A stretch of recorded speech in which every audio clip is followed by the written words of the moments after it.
माझा point of information हा आहे की मागील 2 दिवसापासून सातत्यानं दीक्षाभूमी येथील भूमिगत वाहनतळाबद्दल आपण प्रश्न विचारतो।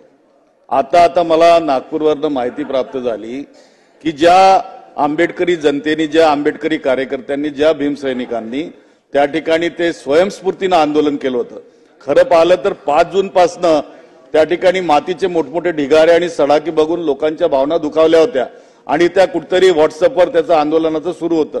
स्वयंस्फूर्तीने झालं, कोणता पक्ष नव्हता, कोणत्या संघटना नव्हत्या, त्यांनी केलं। आज त्या 15 लोकांवर त्या ठिकाणी गुन्हे दाखल करण्यात आले।